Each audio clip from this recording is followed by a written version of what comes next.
All right, folks. Unit 3 video conference. We're going to go over last week's Futato lessons, Futato exercises. And so, again, you've got the answers to these in the back of your book. So you don't need me to go through. Here we go. You don't need me to go through every single answer here. What I try to do in these conferences, once I've addressed any other questions, the Futato stuff is sort of the default. I want to prioritize any questions you guys have over concepts or exercises or parsings, whatever it may be. I want to prioritize your questions. But when I'm going over these Futato exercises, my strategy is to focus on the tricky parts, the things that might trip you up, and to give you shortcuts where I can. So I'm not going to give you every single answer here. You've got that. What I'm going to do is try to focus on how to make it easier for you, whether that's with shortcuts or whatever it is, or to kind of give you a heads up on the tricky stuff. So as we look here, this lesson was on the one yod and the one aleph verbs in the imperfect. And so the reason why we run into some irregularities with one yods and one alephs in the imperfect is because the imperfect is the prefix conjugation. The perfect conjugation, we didn't add prefixes, so that didn't cause a lot of problems at the beginning of the word. The irregularities that we had in the perfect were more the, third hey or third guttural. Situations like that. But in the imperfect, since we're adding an affix to the front, since we're adding a prefix, now it's that first root letter that's going to most commonly give us some sort of an issue. So what are the weaknesses of yod and aleph that lead to irregularities? The basic formula for conjugation is the same, but when we apply that formula to a yod or to an aleph, there are irregularities because of the inherent weakness that a yod or an aleph as a letter may present.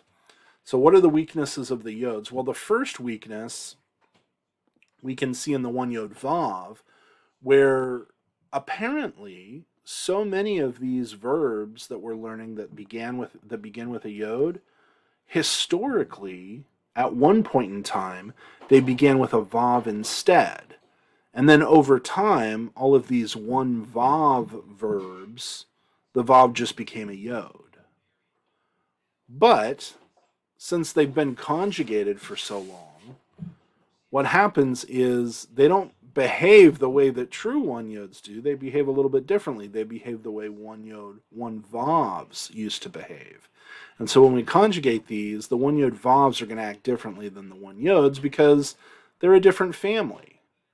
They look the same in their lexical form because both now begin with a yod. But historically speaking, these have been two different types of verbs.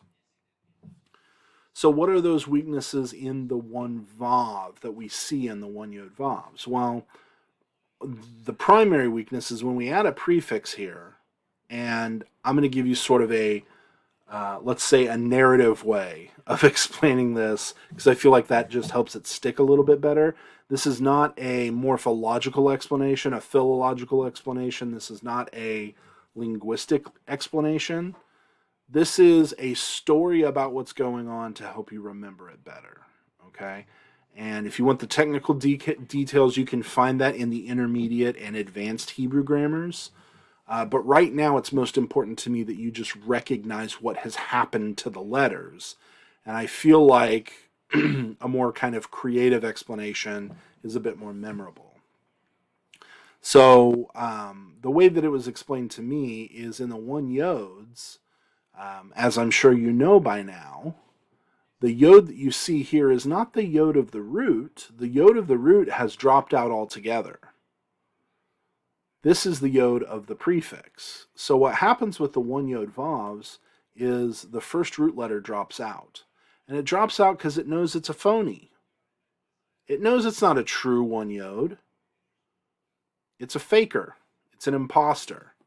And so when the imperfect prefix comes along, it runs and hides because it knows it's a phony. And that's why we see it drop off in all of these forms here. Okay, so basic idea here, one yod vavs, the first root letter is going to drop out. That's what happens with one yod vavs in the imperfect. Now, as a result of that, or in conjunction with that, another change that happens is this hirik that we're used to seeing in the prefix vowel, the hirik. This hirik has lengthened to a sere. Now, you might explain that with compensatory lengthening. So, in order to compensate for the loss of the yod, the short hirik now lengthens to a sere to kind of make up for that. And then the theme vowel is just going to mirror this sere. So we get two seres. Yeshev, Teshev, Teshev, Teshevi. This was also a sere, but we had to reduce that sere in order to make room for the hirik yod ending. And then finally, Ashev. So what's going to jump out at you in the future is this sere-sere pattern. This sere-sere pattern in a verb is indicative of a one yod vav verb in the imperfect conjugation. All right. So that's something to just kind of file away. We're going to go over it a lot. Every time we see this, we're going to mention the fact that the one yod vav, what happens in the imperfect is the imposter one yod drops out, and you get a sere-sere vowel pattern. Okay? But that sere-sere pattern, eventually, that's going to be one of the first things you notice when you see a word like this. You're going to see sere-sere, and you're going to immediately start thinking that's probably a one yod vav in the imperfect. All right, so these are shortcuts that I want you to kind of latch onto. When it comes to the true one yod vav, well, the true one yod vav, it's a true yod. It's not ashamed. It's going to stand its ground. Now, as a result, when you get a hirik plus a yod here, it's just a little bit simpler to convert. Instead of a hirik plus a consonantal yod, these two just sort of mesh into the hirik yod vowel. So when you're looking at this, it looks like your prefix vowel is a hirik yod, which is a very unusual prefix vowel to have in the imperfect. But anytime you see a hirik yod as your prefix vowel, that's a great indication that you've got a true one yod in the imperfect conjugation. All right, and in that case, the yod that you see in the prefix vowel, that's actually the one yod of the root.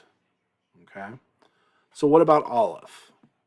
What makes aleph a weak letter so that it causes irregularities in the verb conjugation? Well, if you remember when we talked about the gutturals, aleph is the weakest of the gutturals because aleph can do something, I'm trying to think of how, but without using the terminology, aleph can basically become a ghost of a letter, okay? So that this phenomenon that we call quiescence, whenever an aleph closes a syllable, so that would be what you have here as you're forming the 3ms cal imperfect form of Amar, you get your R1 letter closing the syllable.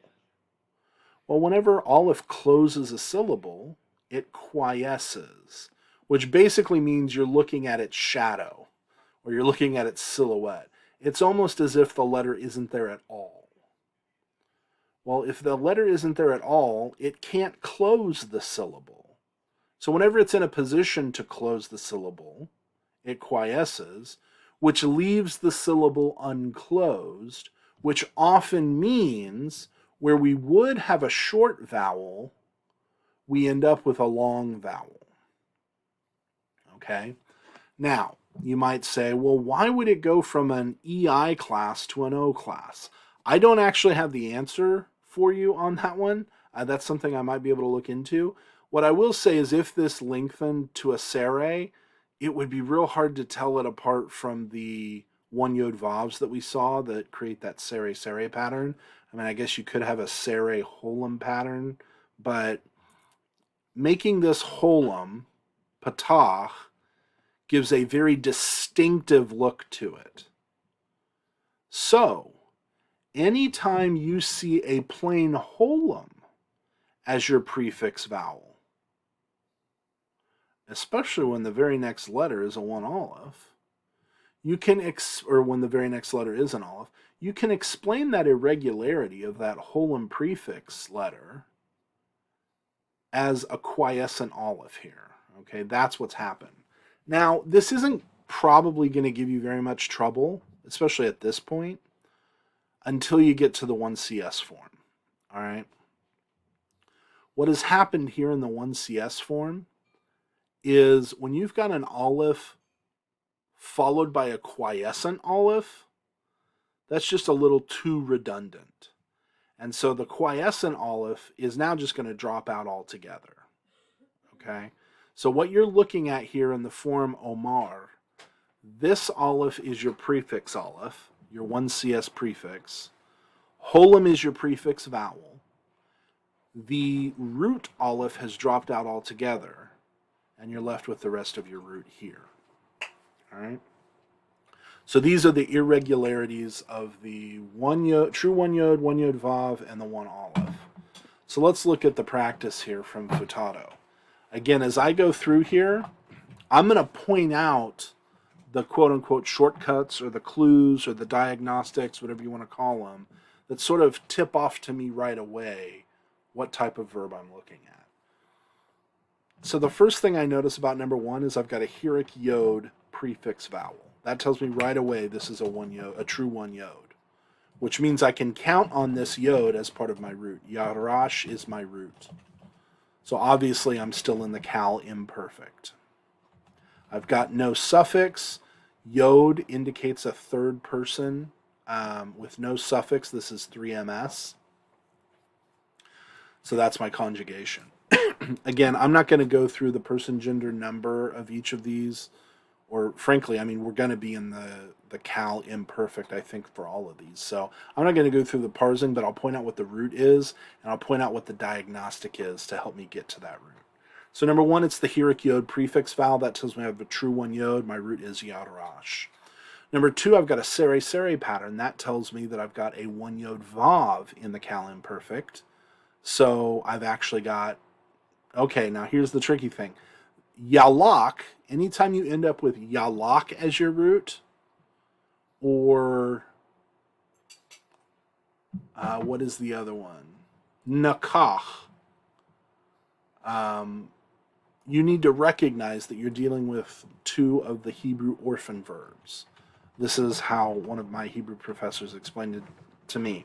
So halach and lakach, these two Hebrew verbs, to walk or to go, halach. Oh, this is yalad, so it's not even, it's close. But I'll go ahead and say this now so that we can get it kind of on the record here. When you do have halach, to go or to walk, and you have lakach, which is to take or to seize or to capture, these two are Hebrew orphan verbs. They've been disowned by their families, and they become orphans. And so they get adopted into different families. Halach, usually you see that is adopted into the one yod family. Halach usually conjugates the way you would expect a one yod vav to conjugate. Lakach often, I think of it as getting adopted into the one noon family because lakach often conjugates the way you would expect a one noon to conjugate, even though it's not a one noon. Sometimes lakach will also look like a one yod, but those two verbs, whenever you get unusual roots that have a lamed kaf or a kof chet, lakach doesn't come up here, I guess. But when you get those portions of those roots, here's halach. Let's see, we do not have lakach in here yet. When you get those portions of those roots, just be aware that it's those Hebrew orphan verbs, so halach or lakach, rather than uh, yalach or nakach. All right, so that said, number 2 here, this is a one yod vav yalad. So this is the beget or father, to father or to beget, yalad here. And I know that this is a true one yod because of the sere sere pattern. All right, number 3, I see the holum prefix vowel right next to an aleph. That's a little bit weird, but I've actually got my full root here. So the only tricky part is accepting that the holum is still a cal imperfect and not some other root. That's not hard right now because cal is the only stem that we've been working with, only pattern, I should say, that we've been working with. But we will get into other patterns where the prefix letters are different. And so when you see this, you might think, whoa, which pattern has a holum prefix vowel? Well, the cal pattern does when it's a one aleph, okay? Next one, I've got a hirik yod prefix vowel, so that again is one yod. This is yavash. I've got a sere sere here, so this is a one yod vav. So this is halach, even though it looks like yalach. Remember, this is a Hebrew orphan verb, so halach is my root. Natanti, this is only irregular in the sense that the final noon closes a syllable, so it doesn't have its own vowel, and when that happens, it assimilates into the next letter. So I might expect to see natanti, but again, that noon has assimilated into the tav, and so this is pretty straightforward. This is just your cal perfect 1CS form of natan. Number 7, this is karat, but again, that final letter, that final tav, plus the tav mem prefix, those two tavs go together, and so this is a dagesh forte here to give me karat tem. So this is just the cal perfect 2MP form of karat. Number 8, I see sere sere here, so I'm thinking one yod vav in the cal imperfect, which gives me yatsa. Number 9, I see a hirik yod prefix vowel, so that tells me I've got a true one yod. This is yahra. And number 10, I've got my dagesh in what looks like R1, but it's better to just call this the first letter of my current root, first visible letter of my root. Here, the noon has assimilated into R2, so we have natan. All right, so that is going to be exercise A. Let me pull up the... All right, B, C, E, and F. So we'll just skip D. All right, so B, focus on weak roots, which I thought that's what we were doing, but whatever. Okay, so again, going through here, this you don't have to worry so much about parsing, you just translate. But again, as I go through, I'm just going to point out the diagnostics or the clues that I see, and I might camp out on some tricky ones. So again, number 1, I see a holum aleph. That tells me it's a one aleph, but my root's already visible. Nothing has disappeared. This is a mar, no problem. I guess I could say the holum tells me that it's imperfect, but the yod told me that anyways. Number 2, I see a sere sere pattern, so that tells me this is a one yod vav, so my root would be yashav. Number 3, I don't see a sere sere pattern. I see a sere patach pattern. The reason why this is sere patach rather than sere sere is the following letter is a guttural. It's an ayin. And ayin, and most gutturals in particular, have a strong preference for A-class vowels, either preceding them or following them. Part of that has to do with where these letters are articulated in the mouth or in the throat. And so as a result of that, it's easier to form these letter sounds with an a back vowel rather than something like an e that's more fronted. So this is still technically the sere pattern, but it has been accommodated for a third root letter or a third guttural letter into a patach.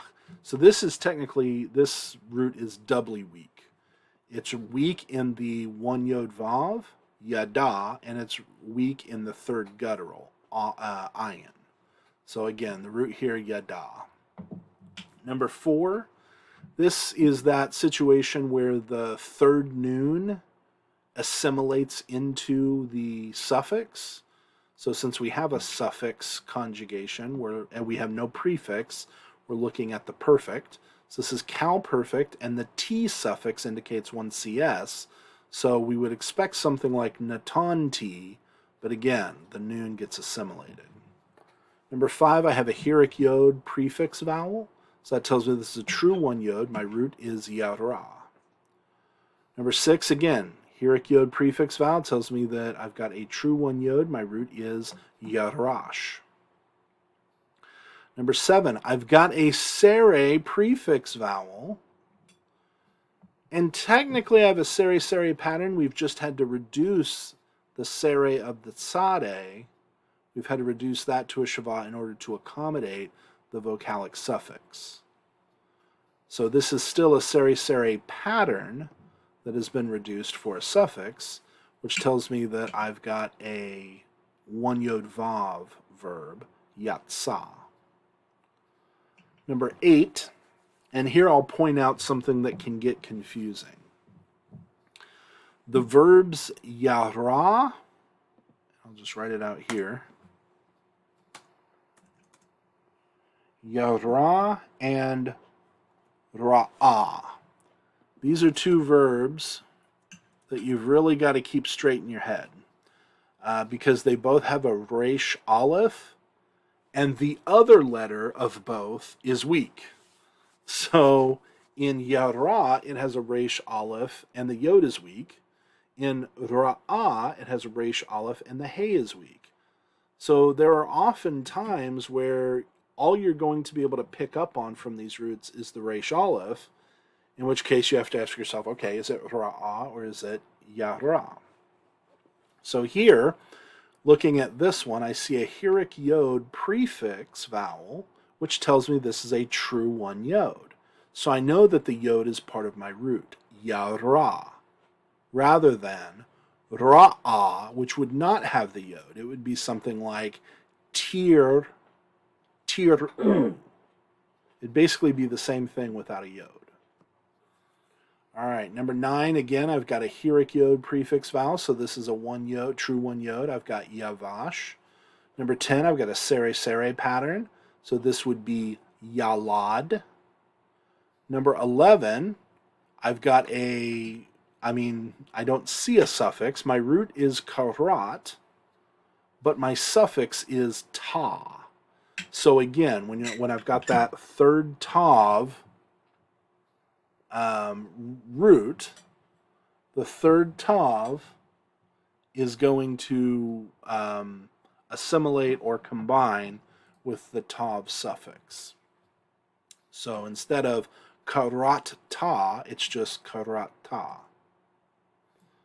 All right, number 12, I've got a holam aleph here, right after my prefix letter. So again, I still have my full root, but that holam is there because of the aleph quiescing. All right, so this is going to be achal. Number 13, again, I've got natan, but the final noon is going to assimilate into the tav suffix, so I get natatem. Number 14, I've got aleph holam. So this can be a little bit tricky because this actually looks very similar to the participle, which we'll learn later. Don't worry about it right now. But this looks very similar to the participle of amar.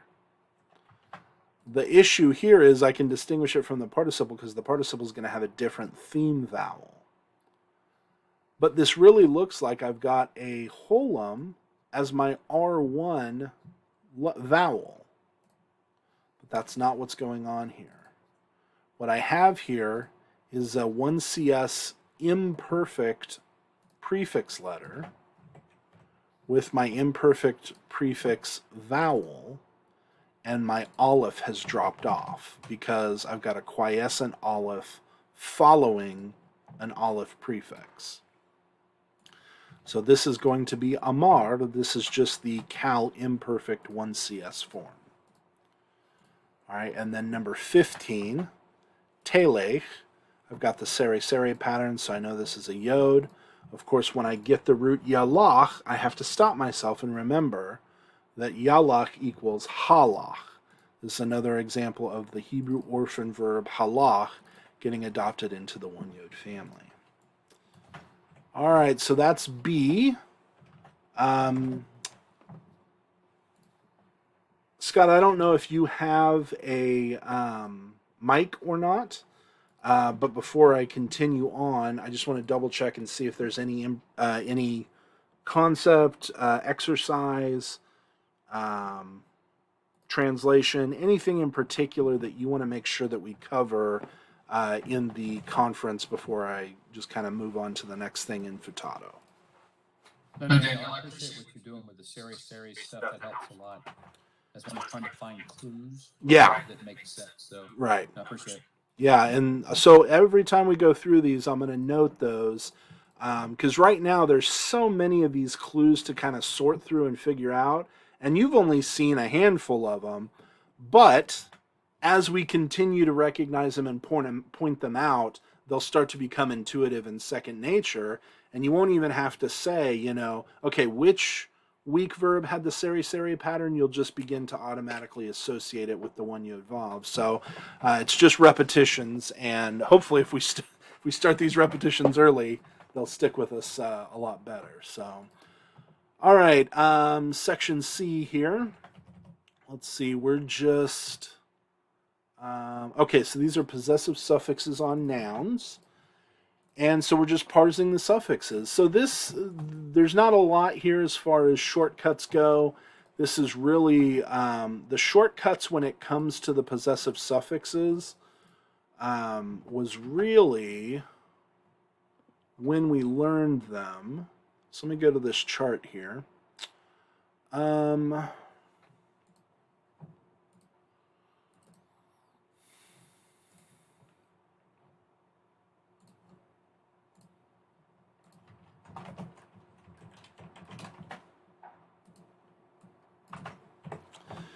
Yeah, the chart here is really the foundation for kind of future shortcuts.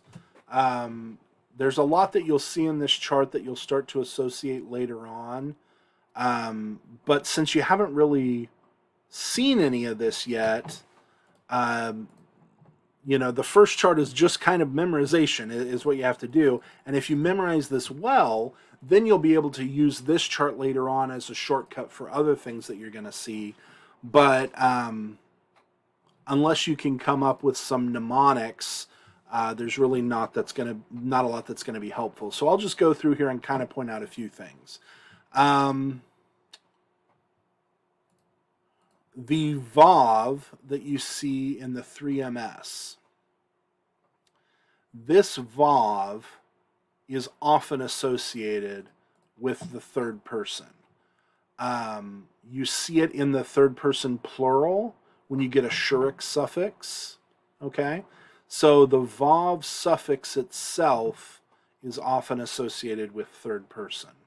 And so you can kind of connect it, relate it to the shurik suffix that we see in the Cal Perfect 3CP, and then we also see a shurik suffix in the Cal Imperfect 3MP and 2MP, but 2MP doesn't help because I'm saying it's a third person suffix. But anyways, the vav there, if you think third person when you see a vav, that's usually going to be helpful. Here, for the 3FS, we've got a Kametz Hey. We happen to have a Mapik in there, so it isn't quite the same, but the Mapik is what tells us this is a possessive suffix rather than just a standard feminine singular suffix on a noun or adjective. But you're used to Kametz Hey indicating feminine singular. So that should be pretty easy to remember. Now, if you think to your cal-perfect verbs, when you get to the second person suffixes, second person singular, 2ms was ta and 2fs was t. So it was with a tav in the verbs, in the cal-perfect verbs. Here it's with a cough, but again you get that pattern of the masculine one has a comets, the feminine one has a shava. Okay? That's what you saw in the cal-perfect verbs. We saw the ta and the t. Well, here we're looking at the ka and the k. Okay?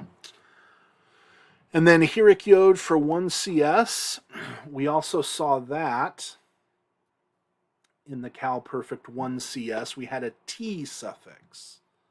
So, katal T.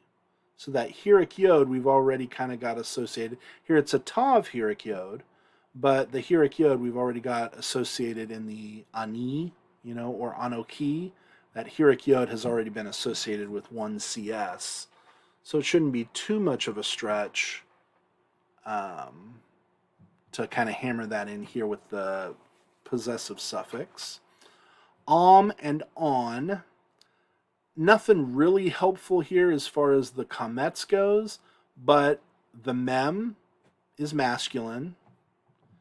Noon for feminine doesn't really help you, but again, in the cal-perfect, when we had the masculine plural and feminine plural of the second person, there it was tem and ten. Here it's kem and ken. But you can see how the masculine is denoted by the mem and the feminine is denoted by the noon. Okay? And again, when we get to the second person plural, we've already seen the kaf replace the tav of the verb up here in second person. So if masculine singular, 2ms is ka and 2fs is k, well then it makes sense that 2mp is kem and 2fp is ken. Basically, in the second person of the possessive suffixes, we're just replacing a tav of the cal-perfect suffixes with a kaf. And then finally, the new suffix we've associated with the 1CP in the cal-perfect as well. So there are connections you can make between these possessive suffixes and the cal-perfect suffixes that we've seen for cal-perfect verbs. So now as we go back into the practice, picking up on these possessive suffixes, the Hirik Yod I've associated with 1CS. Here I've got the Vav, so I'm thinking third person, but Holam Vav is 3ms. Here I've got the Mapik, but it's still Comets Hey, so that's 3fs. The new I've associated with 1CP, just like Katal new in the cal-perfect. 3MP, Cha, 2ms, Chem, 2MP, Eich, here this is 2fs. Ken is going to be 2fp, and then on is going to be 3fp. All right, so that is the possessive suffixes. Go to E, because I'm pretty sure, these are just translations. All right, so we'll pick the longest one here, number 5. Slide this over so I can't cheat. All right, so again, whenever I approach a Hebrew sentence, the first thing I'm going to expect, and again, this is not 100%, this probably isn't even 80%, but it is normal Hebrew word order. I'm going to expect to see my main verb first. I may not see my main verb first, but if I'm primed for a verb, it's usually going to help me a lot with the parsing. So the first word I see here is Yesharim. Yesharim. Okay, well, as I look at this, something that stands out to me, like if I'm thinking verb, I've actually set myself up for a couple problems. Because I see a yod at the beginning, which that seems like a prefix letter. So then I've got shen, resh, but now all of a sudden I've got a hirik yod mem suffix. And this is incredibly hard to parse as a verb. It just doesn't really make a whole lot of sense. Well, that's because this is one of those, 20% or whatever, where I'm not actually beginning with a verb. Now, there's a lot of reasons for that. One may be that I just simply have a verbless clause. There is no verb. Another reason may be for emphasis. I want to emphasize my subject, so I actually put it first rather than second. Or maybe I want to emphasize my direct object. We still have to figure out how this word relates to the rest of this sentence. But it's not a verb. The hirik yod mem ending actually indicates that this is either a noun or an adjective. So if I take this off, I'm left with yashar. Now, if you know your vocabulary, yashar is an adjective that you've learned. Yashar usually means just or upright, something like that, depending on what it's modifying. Okay, and now that I see what it's modifying, I'm going to change what it means a little bit. So here it's modifying divrei. Okay, I assume it's modifying divrei. I have to check agreement. Does it agree with divrei in gender and number? Well, the gender of both is masculine plural. Now this one is construct, but this is what the masculine plural construct looks like.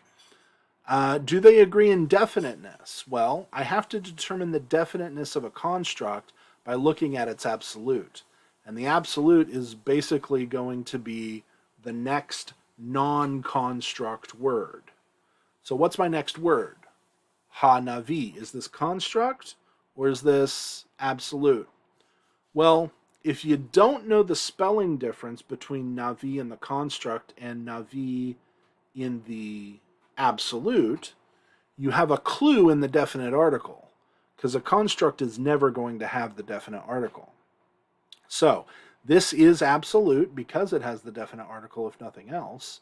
So this is going to be words of the prophet. Since the absolute is definite, the construct is also definite. So this would be the words of the prophet. Now I look back and I ask myself, what is Yesharim modifying? It can't modify Hanavi because Hanavi is singular and Yesharim is plural. But it can modify Divrei. So, what type of modification do we have? Do we have attributive, the just words, or do we have predicative? The words are just or righteous. Well, what is the definiteness of the noun? The noun is definite by virtue of the definite article on its absolute. What is the definiteness of Yesharim? Well, Yesharim does not have an article, so there's no reason to think it's definite.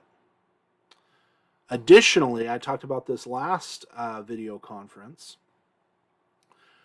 Excuse me, when we're determining the function of an adjective, how it modifies its noun, either attributive or predicative. When it's predicative, it tends to precede. Predicate precedes often the noun it's modifying, and that's what I have here. So I now need to translate Yesharim and Divrei in a predicative relationship, which would be something like the words are righteous or the words are just. But I'm actually going to include the rest of the construct in there. The words of the prophet, that one. Okay, so I've got another adjective here. This is modifying the prophet because this is singular, masculine singular. This is masculine singular. So now I've got the words of the prophet, that one. So the words of that prophet This is attributive because they're both definite articles. The words of that prophet are yesharim. They are righteous. They are just. The words of that prophet are just. Midabre or midibre. They are just from the words of the man, the wicked one. The words of that prophet are righteous from the words of the wicked man. Couple things to address here. First of all, I do have a verbless clause. There is no verb in this clause in Hebrew, which would explain why it doesn't start with a verb. Second, we have here a comparative use of adjectives, which in Hebrew works completely differently than it does in English.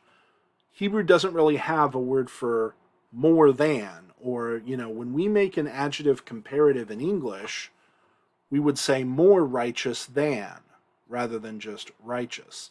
In Hebrew, it doesn't say more yashar or yesharim than. Instead, it says they are righteous from the words of someone else. So whenever I see adjective in whatever context from noun, then I'm thinking comparative use of the adjective. So even though literally we might translate this as the words of that prophet are just or are righteous from the words of the wicked man, a proper translation into English would be the words of that prophet are more righteous than the words of the wicked man. All right, let's see what Futato has. The words of that prophet are more correct than the words of the wicked man. Pretty much the same thing. All right. If we don't have any questions on that one, let's take a look at Hebrew Bible. And Scott, do you have a preference on which one we tackle here?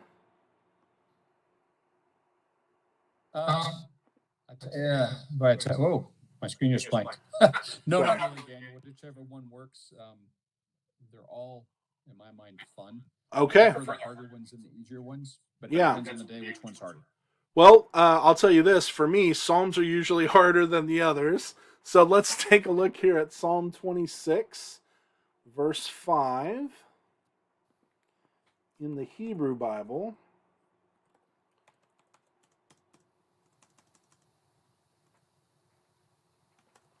And what I like to do with these, actually it's pretty, let me make sure the versification lines up properly here.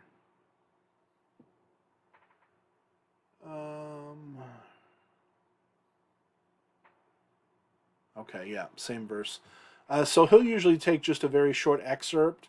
The verse is pretty short on its own, but I like to work through the entire verse because it gives us an opportunity to take a peek at some stuff that we haven't learned yet, to kind of create a place in our mind where we will be able to put that stuff when we get to it. So just going through here again, just like any Hebrew translation, especially in a verse, even though I'm in Psalms, because this happens, let's just say word order is much more fluid in poetic literature. So in Psalm 26, I have to be especially open-minded, but I'm still going to start off with the notion that maybe I begin with a verb. So taking this first word here, saneti, if this were a verb, how would I make sense of it? Well, I usually start by asking myself, how many letters is a verbal root supposed to have? And the answer to that is 3. How many do I have? Well, if I count all the letters, I have 1, 2, 3, 4, 5. Now, obviously, this yod is part of a hirik yod, so this is a vowel letter, but I've still got 5 letters here. So I have to figure out what is extra and what is part of the root. So I usually start from the end. I usually start from the end of the word because, um, you know, the perfect conjugation always has suffixes, never has prefixes. The imperfect always has prefixes and sometimes has suffixes. So overall, it's more common to have a suffix than a prefix. So I'll start with my suffix, see if I can find a suffix here. So, is hirikyod a suffix? Well, we just learned that on a noun, hirikyod could be a possessive suffix, but we don't think we have a noun here. We think we probably have a verb. Now, we'll learn later on that hirikyod can actually go on a verb too, and it doesn't indicate possession, it indicates the direct object of the verb. But we're not there yet, so I'm going to go ahead and throw that out, and I'm just going to go with what I know. What about tav hirikyod? Well, in the Cal Perfect 1CS, tav hirikyod is a perfect suffix, but I usually have a dagesh in that tav, and I don't have a dagesh here. Why wouldn't I have a dagesh here? Well, this has to do with aleph as a weak letter. When aleph quiesces in a position to close a syllable, that means it essentially disappears. It essentially, you're looking at the shadow or the silhouette of the letter. So it's not really there. This syllable is not actually closed. This aleph is unable to do its job. It's unable to close it. And as a result, the sound immediately preceding the tav is not an aleph sound. It's actually the sere. And whenever we have a begad kafat letter immediately preceded by a vowel sound, it is not going to have its weak dagesh. It's going to drop its weak dagesh. So this is my T suffix of the Cal Perfect 1CS, and I've now accounted for why it's actually missing the dagesh that I'm used to seeing. That dagesh is usually there because this syllable is usually closed with a silent shavah, and so the silent shavah is what allows me to have my dagesh lene, my weak dagesh in here. But since this syllable has not been closed, there's no need for the dagesh lene. So I've got what is likely my root. I wish I could select a little bit at a time. My root is likely sane. My suffix is t. So is the root sane or sana a root that I recognize? Well, sane is, and I don't even have to explain the sere. I would usually have a kometz patach. Here I have a kometz sere. The sere is explained by the fact that sane is a stative verb. So I don't need to explain how I came from the expected patach to a sere here. Sane usually has a sere as a stative verb. All right. So what does sane mean? Well, sane usually means he hated or he hates. But here with my 1CS ending, I now have... Go ahead. What was that?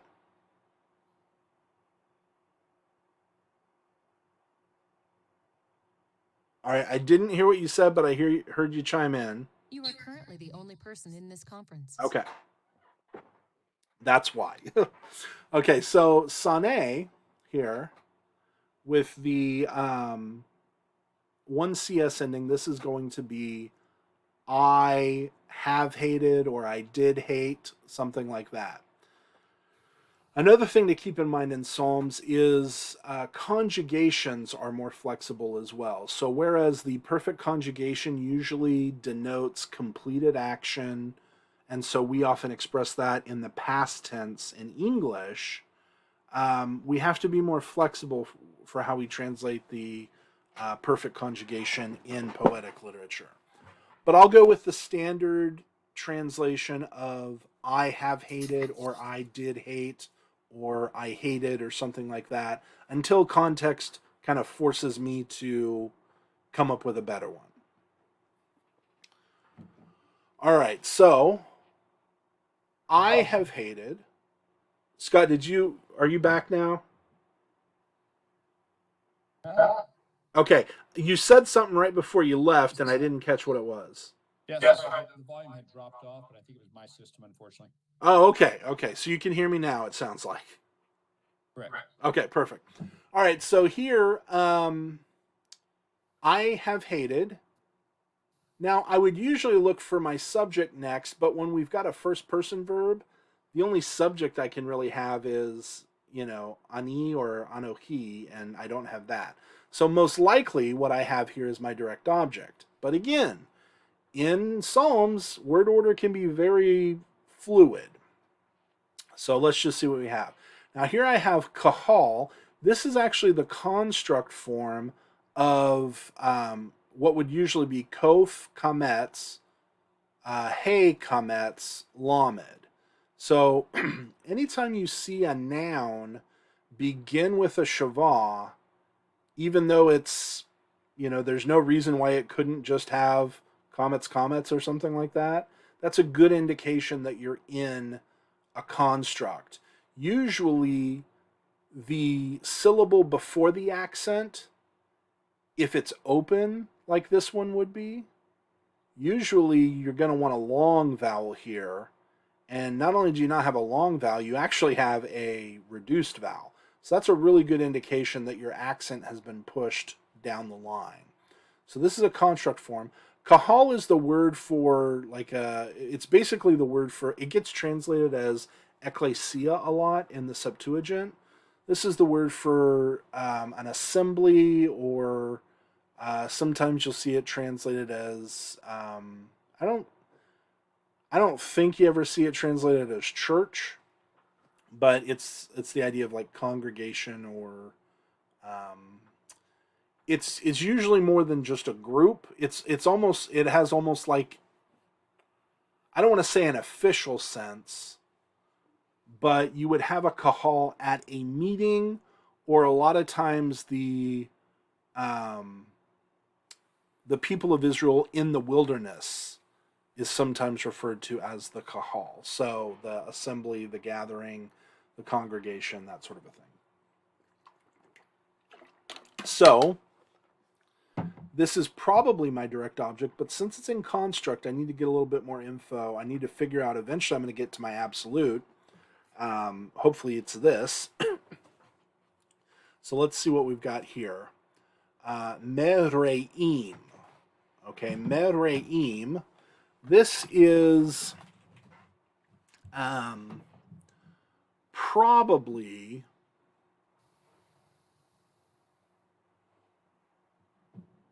when I see this, there's a couple things I'm thinking of.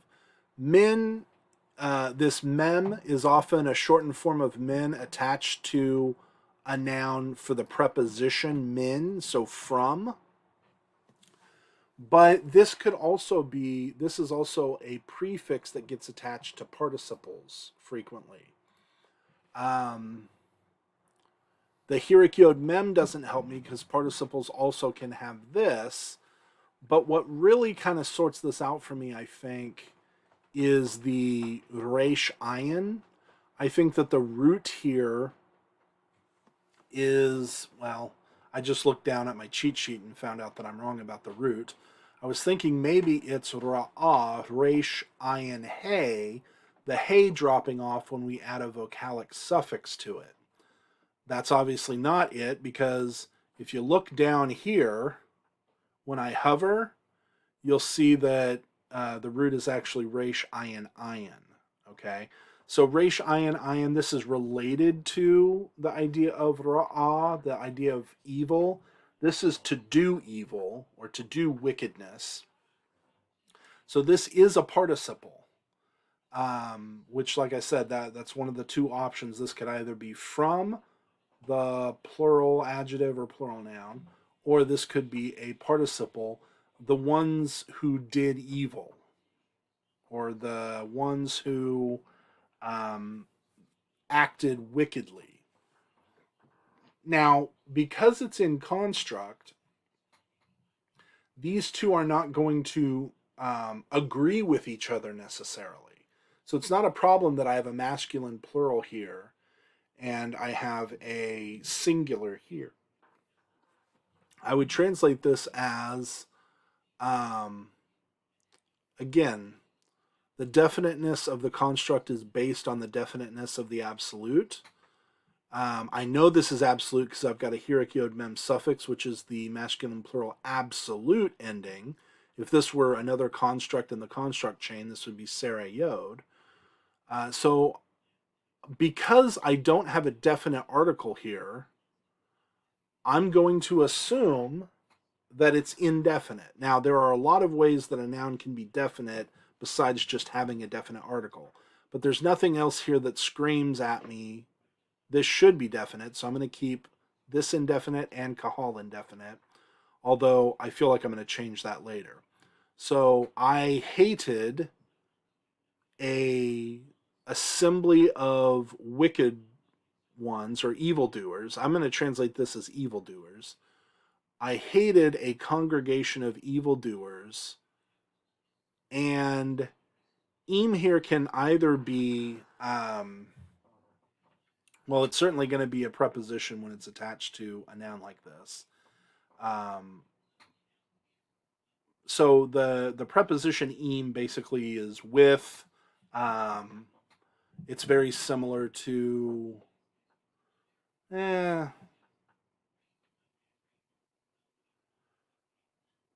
I'm trying to think of a Greek parallel, and it kind of has weird overlaps. So, im, reshaim. This one here, rasha. This is going to be that adjective for the wicked one or the guilty one. Ra'ah is more evil, like bad thing happening. Rasha is more guilty or wicked or something like that. They are synonyms in the sense that they have similar meanings, but they are not the same word, even though they both have a resh and an ayin. The shin here indicates that they're not from the same root, although they have similar meanings. Ra'ah is more bad thing happening, whereas rasha is more a guilty person or a wicked person. So I hated a congregation of evildoers, and with the guilty people, lo a shave. Okay, so a shave, we've got the sere pattern. That tells me one yod vav. So my root is going to be yashav. Yashav is he dwelt. Aleph is my 1CS cal perfect prefix. So this would be not he dwelt, but I will dwell, but it's negated. I will not dwell. So I hated a congregation of evildoers, and with the guilty ones, I will not dwell. That would basically be the translation here. I don't like saying a congregation of evildoers. So I might say, because there's nothing here that screams this is definite. So if I want to reflect the indefiniteness of the Hebrew, I would probably use an English noun that is more frequently indefinite. Congregation, assembly. I might say I hate a group of evildoers, or I hate a gathering of evildoers. And the reason why this is indefinite in Hebrew, even though that sounds a little weird to us, or at least to me it sounds a little weird, the reason why it's indefinite is because there is not a specific group of evildoers in mind here. This is basically saying I hate any group of evildoers, any assembly of. If there is an assembly of evildoers, I have hated them, or I hated them, or something like that. Or I do hate them, since it's stative. And with the wicked, this is an adjective that's functioning substantively. With the wicked, I shall not dwell. All right, Other than that, pretty straightforward, I guess. Any other questions or anything before we shut down? No, just so, and with the wicked, quite okay, I assume you put, and with the wicked ones, Yes. Yeah, I does leave that make off. sense? Yeah, when I'm doing my literal sort of walkthrough, I'm going to say wicked ones to remind myself that this is substantival. But in English, wicked is one of those adjectives that we do use substantively. We don't use as many adjectives substantively as Hebrew does, but when we say with the wicked, that is sort of understood as, like, in English, there's nothing about the word the wicked or the phrase the wicked that tells us it's plural. But if we were to say, I will not dwell with the wicked, in English, we kind of understand that that's plural. So to leave off ones is okay here for this particular adjective because the meaning does carry over into English, but that is by no means always or even usually the case. So it's always safer to kind of keep those extra words like wicked ones in here so that your English reader knows specifically, okay, we are talking plural, that sort of a thing.